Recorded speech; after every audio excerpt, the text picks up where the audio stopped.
Buen día chicos, bienvenidos a esta quinta sesión de Historia del Arte. Y voy a dar un par de avisos como siempre, pues los doy únicamente, momentáneamente por este medio, por el video. Y en cuestión de algunos días, cuando ya me autoricen lo que viene siendo la rúbrica, se las voy a subir primero a manera de documento, a manera de Word.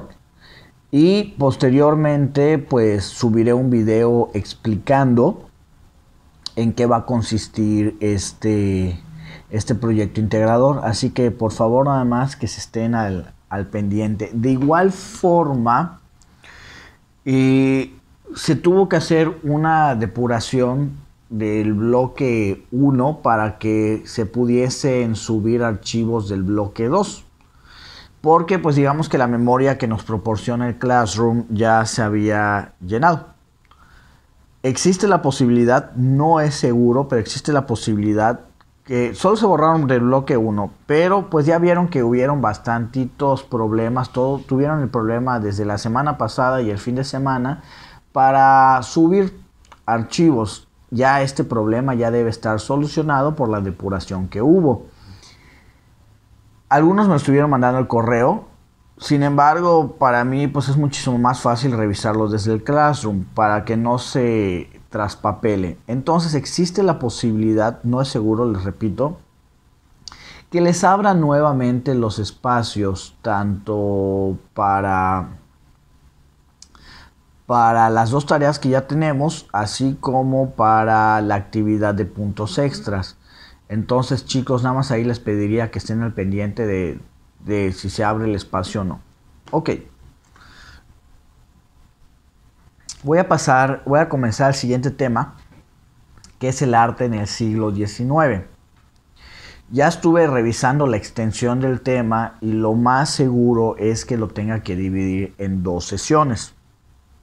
Sin embargo, que estén muy atentos a esta primera sesión porque la tarea va a ser con respecto a lo que veamos ahorita. La tarea semanal va a ser con respecto a lo que veamos ahorita. De hecho, terminando de subir el video, lo más seguro es que suba la instrucción o al día siguiente, muy temprano, lo haga. Ok. Estuvimos viendo lo que fue la ilustración. También cómo la iglesia fue perdiendo poder económico, social, político, etcétera, etcétera, y que estaba surgiendo una nueva clase social, por así decirlo, que es la que le estaba haciendo competencia, que fueron los burgueses, que los señores feudales evolucionaron y se convirtieron en burgueses. El feudo, que era la gran extensión de tierra, se convirtió en fábrica y el siervo o el campesino, el trabajador, se convirtió en proletariado. Eran los que trabajaban en las fábricas. ¿Qué pasa? En realidad, toda esta cuestión de las fábricas, que vamos a conocer como la revolución industrial, pues comienza con el tema anterior en el siglo XVIII, pero toma demasiado auge en el siglo XIX. ¿Qué pasa? Les había mencionado que el arte en realidad era muy elitista. ¿Qué quiere decir? Que el arte era para quien tuviese para pagarlo. El arte era un gusto caro, por así decirlo, hasta la fecha. En la actualidad ya hay arte para todas las clases sociales, pero durante muchos siglos el arte era para clase alta. Mucho tiempo el arte era para la iglesia porque tenía para patrocinarlo, pero pues ahora ya había competencia en cuestión de poder monetario, político y demás, que era esta clase burgués, los dueños de las fábricas. Nada más para ponerlos en contexto de pues todo lo que ya habíamos hablado. Arte del siglo XIX. Comenzamos. El siglo XIX tiene desde el punto de vista artístico un enorme interés. Las distintas expresiones artísticas de esta época van a reflejar a la perfección, los grandes cambios en todos los órdenes de la vida. ¿Qué es lo que pasó? Antes el estilo de vida era muy rural, era muy de campo, porque así eran los feudos. Imagínense, el sistema feudal era como el sistema de hacienda que había en México antiguo, por ahí de un poquito antes del Porfiriato. Y después el Porfiriato combinó la revolución industrial y la parte del feudalismo. Pero el feudalismo es toda esta parte de campo. Entonces la gente vivía en los feudos de su señor feudal, eran protegidos, pero pues eran eran más labores de campo, más que nada, era como haciendas. ¿Qué es lo que pasa en el siglo XIX? Con la creación de fábricas, también la gente rica comienza a urbanizar las ciudades, ya empieza a tener, ya empieza a tener más forma de ciudad como los conocemos hoy en día. Entonces todo esto, la creación de fábricas, la creación de ciudades como tal, como conocemos ahora, pues cambia el estilo de vida de todos, ¿no? Obviamente sabemos que todavía existe el trabajo rural, pero pues más que nada en los poblados, pero pues las grandes ciudades estaban evolucionando también. Entonces cambió el estilo de vida de muchas personas. También les había dicho que pues con la aparición de las fábricas, pues también hubo un cambio económico en el estilo de vida, porque al inicio hubo mucho desempleo, porque las máquinas estaban haciendo la chamba de las personas. Entonces, hablando del siglo XIX, entramos ahora decididamente en el arte contemporáneo y con ello se pierde la homogeneidad de estilo que había caracterizado a las etapas anteriores. ¿Qué quiere decir esto? Se le conoce como arte contemporáneo a lo más actual. Entonces, desde el siglo XIX para acá, para ya la actualidad, pues se le va a conocer como arte contemporáneo. Pero acá dice algo, se pierde la homogeneidad. ¿Qué quiere decir?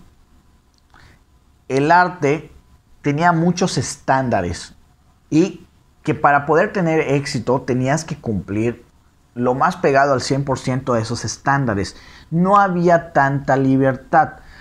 Sí se fueron creando nuevas técnicas, pero fueron personas que se fueron atreviendo de poquito en poquito y de pura chiripa tuvieron éxito, pero no tanto el éxito es importante, tuvo aceptación.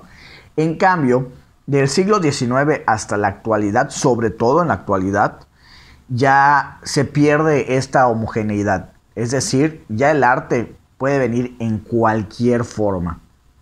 Ya les había comentado en la introducción que les hice en el bloque 1. Si nos vamos a una definición actual, un meme, un sticker, un GIF es arte, porque transmite algo. Pero pues digamos que ya cuando se comenzó a romper este esquema, esta homogeneidad, pues fue en el siglo XIX, que obviamente se fue rompiendo de poquito en poquito, pero pues ya ahorita cualquier cosa que te transmita algo, pues ya es arte, ¿no? Pero acá es cuando se comenzó a romper estos estereotipos, ¿no? Pues en los siglos pasados ya vimos que principalmente eran temas religiosos, acá de plano comienza a haber muchísima mayor libertad.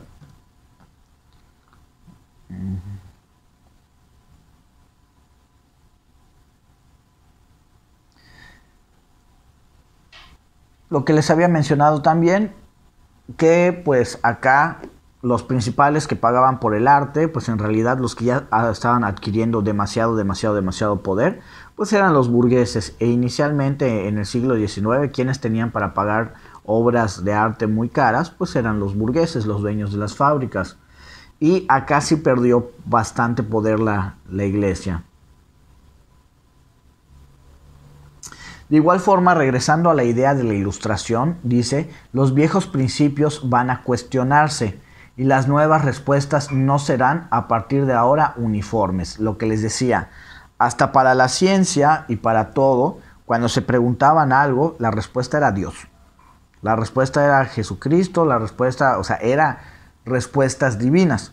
Pero pues gracias a la ilustración comenzaron a darse nuevas respuestas. Incluso habían preguntas que no solo tenían una respuesta, sino que tenían varias. Ya había mayor libertad de pensamiento. Entonces, a partir de que surgió la ilustración, hubo más libertad de pensamiento y eso permitió que se crearan muchas cosas. Por eso también se crearon los inventos que dieron pie a la revolución industrial, que les digo, comenzó en el siglo pasado que habíamos visto, pero toma mucha fuerza en el siglo XIX. La idea de libertad se asienta, por lo tanto, definitivamente en el mundo de la creación artística. Es decir, así como había libertad de pensamiento, pues los artistas comenzaron a utilizar esta libertad de pensamiento para crear nuevas obras.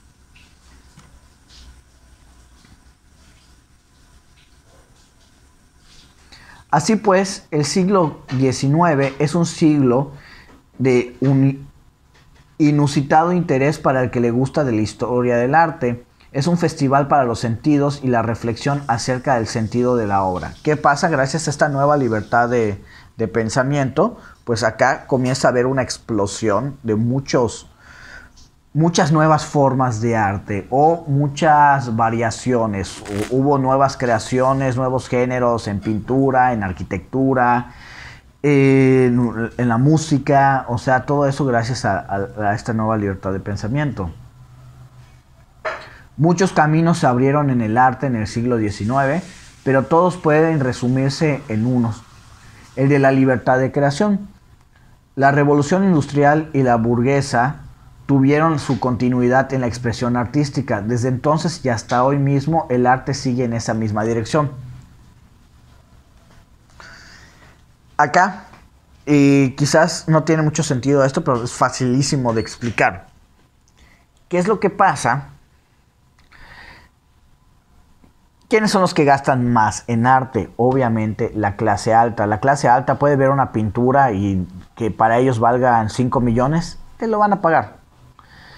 Y sigue siendo así.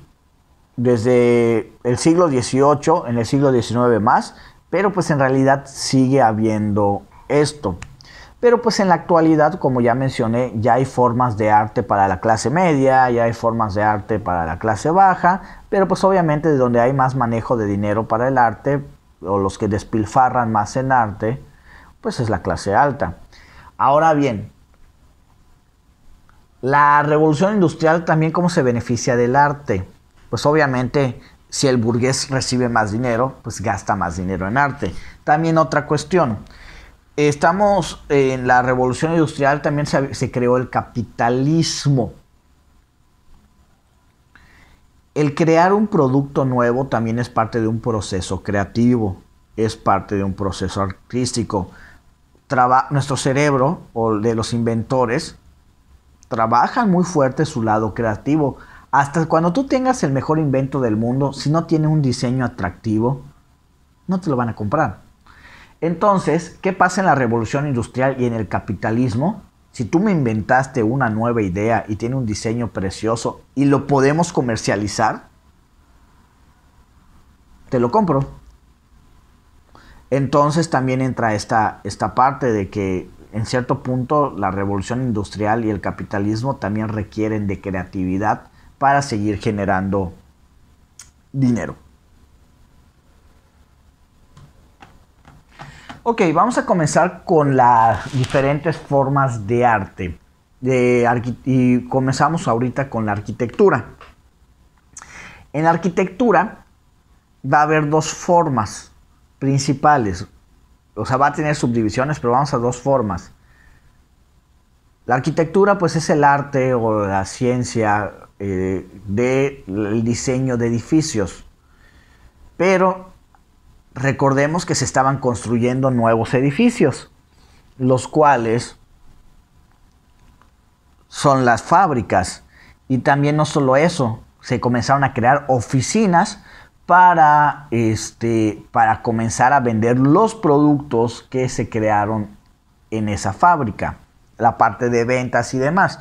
Entonces se comenzaron a levantar rascacielos y ahí comenzaron a implementar un diseño para esto, tanto para las fábricas como también los rascacielos donde se iban a llevar a cabo el proceso de venta y toda esta parte de marketing y demás, ¿no? O sea, ahorita vamos a esto. Entonces, este es uno de los estilos. La arquitectura en el siglo XIX se inspira en modelos históricos de distintos estilos. neoclásico, neogótico, neorromántico. La palabra neo pues viene de nuevo. Sí van a tomar cosas de siglos pasados, pero lo van a actualizar, lo van a modernizar a lo que ellos buscaban en el siglo XIX. A mediados del siglo XIX, la arquitectura se renueva totalmente, con la aparición de nuevos materiales en la parte de la construcción. Se comienza a utilizar hierro, acero, hormigón y vidrio.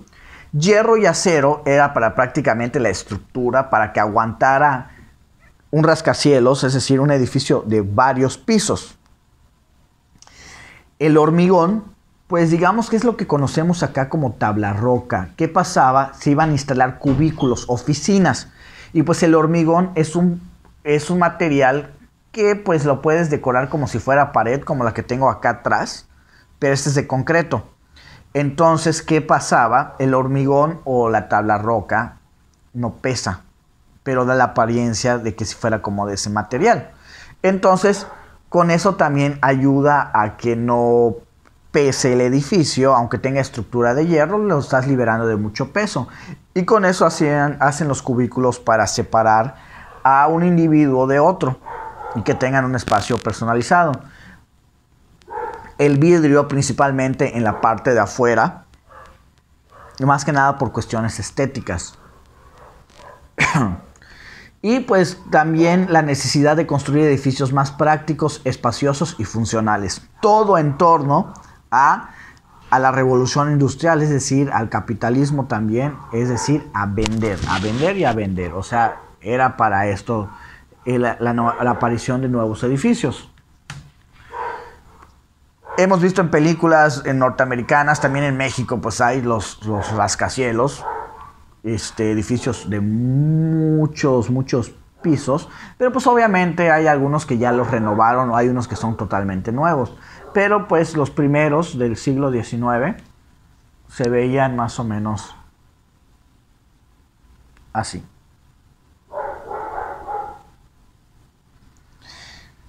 Y pues cuántas películas también hemos visto, donde están el clásico obrero construyendo un edificio, un rascacielos. ¿Cuántos no han hecho parodias del comediante Charles Chaplin, que también tenía una de sus películas, donde está construyendo un rascacielos, donde están en los tubos de metal, en los cimientos de metal? El hierro permitía cubrir grandes y amplios espacios y emplear menos soportes, por eso se comenzó a utilizar el hierro. En la construcción de los edificios comienzan a intervenir tanto ingenieros y arquitectos. El arquitecto, pues, su principal función, tiene varias, ¿no? Pero su principal función es la del diseño del edificio, que estéticamente se vea bien, se vea hermoso. También que los espacios estén correctos para lo que quiere la persona interesada. Y pues el ingeniero prácticamente es el encargado de dirigir la obra de construcción, calcular los pesos, calcular los materiales y demás. Pero pues ahora sí que para un proyecto grande, un proyecto de este tipo, se requiere los dos, no uno ni otro, los dos, para evitar accidentes a futuro, ¿no? Que se caiga el edificio o algo, no. Entonces, pues acá ya forzosamente las dos figuras se necesitan.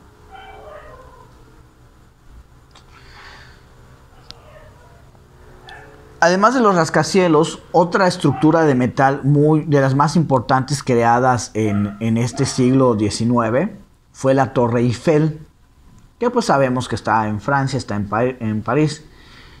Inicialmente nombrada Tour de 300 metros o Torre de 300 metros es la traducción, no sé francés, discúlpenme ahí. Es una estructura de hierro pudeleado, es decir, que está como que de esta forma, diseñada por los ingenieros Maurice Cochin y Émile Nouvier.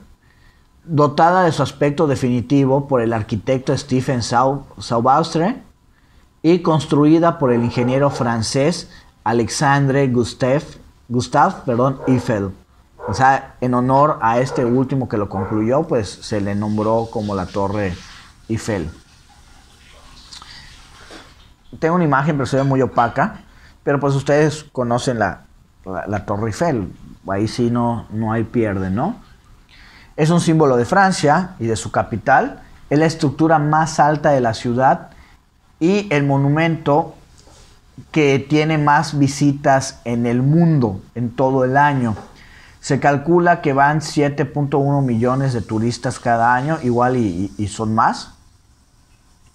Fue construida en 2 años, 2 meses y 5 días, y en su momento generó cierta controversia entre los artistas de la época, que la veían como un monstruo de hierro, más que nada porque es muy grande.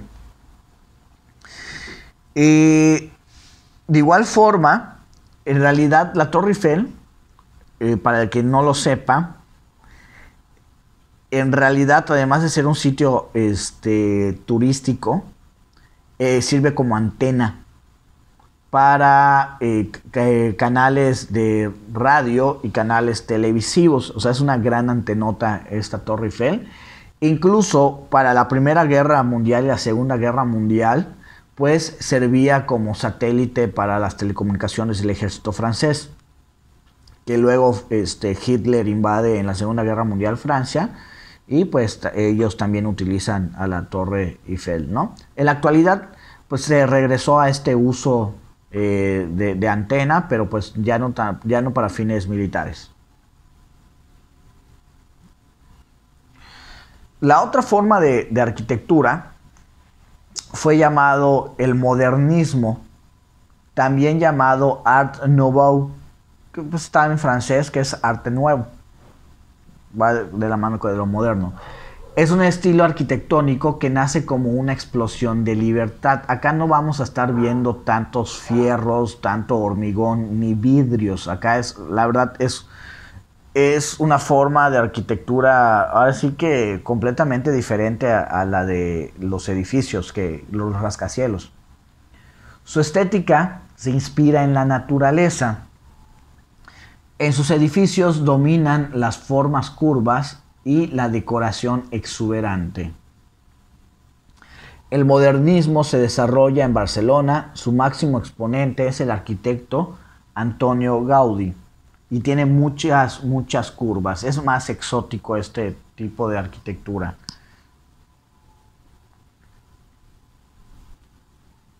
Acá lo pueden ver, mucha curva. Los diseños son más excéntricos, por así decirlo. Acá esta es una especie de hotel, pero si se dan cuenta, muchas curvas, y acá sí todavía podemos ver que se utiliza mucha piedra o mucho concreto. Sin embargo, hubo otro movimiento artístico que se veía más estético. De hecho, acá en Yucatán podemos ver muchas de estas formas de arte. Ahorita les explico por qué. Luego tenemos el movimiento arquitectónico llamado Art and Craft, que contempló la idea de aprovechar el desarrollo industrial y tecnológico, viendo en el artesano una figura a destacar. Con la disolución de sus ideales y dispersión de sus defensores, las ideas del movimiento evolucionaron en el contexto francés hacia la estética del Art Nouveau, considerando el último estilo del siglo XIX y el primero del siglo XX. Acá, digamos que fusionaron el Art Nouveau con el Art and Craft, lo fusionaron y no se veía tan curvo. Sí se podía observar en las características que era muy ostentoso, que estaba muy decorado y muy detallado sobre todo. Acá dice que pues los que hicieron esta fusión arquitectónica fueron los franceses, y todo este estilo se comienza en el siglo XIX, pero perdura en el siglo XX. En México, ahorita les voy a mostrar los edificios, tenemos demasiado este tipo de estilo. En Yucatán tenemos muchas evidencias de estos estilos. ¿Qué pasó? Durante el Porfiriato, el estilo de construcción de casas era el estilo francés. Porfirio Díaz, pues ahora sí que plagió la idea por ahí y varios les agradó y lo comenzaron a implementar. De hecho, la gente rica que hacía traía arquitectos y ingenieros franceses para construirlo. Acá, ¿qué pasó? Durante el Porfiriato tuvo un auge la industria enequenera y las familias o los enequeneros, los dueños de todas estas empresas, que también se vieron beneficiados de la revolución industrial, para poder explotar como lo hicieron el Enequén, pues tuvieron que traer maquinarias de Europa y se hicieron de dinero. Entonces tenían demasiado dinero y se podían dar el lujo de traer arquitectos, ingenieros y hasta los materiales de Francia. Y pues son las casas que tenemos en Paseo de Montejo principalmente. Son las casas de pastel, como le dicen, pero pues en realidad es este estilo arquitectónico. Este está en Paseo de Montejo, si no me equivoco, es el museo, que en la actualidad es el Museo de Antropología, pero pues en su momento pues le pertenecía a un hacendado, a una familia de los hacendados. Acá pueden ver, es un diseño más cuadrado, sin embargo tiene varios pilares, varios arcos, algunas tienen gárgolas en los techos, pero es mucho detallado en las paredes. Es el estilo francés, les digo, si ustedes un día van a la bicirruta, van caminando por ahí y demás, es donde vamos a encontrar más casas de este estilo. Sin embargo, en varios puntos de la ciudad podemos encontrar todo esto. Ok, ya por cuestión de tiempo les dije que esta sesión nos iba a llevar más tiempo. Lo iba a tener que dividir en dos, así que vamos a dejarlo hasta acá en esta sesión y continuamos este tema en el siguiente video. Por mi parte es todo, nada más les pido que estén al pendiente de todas las instrucciones.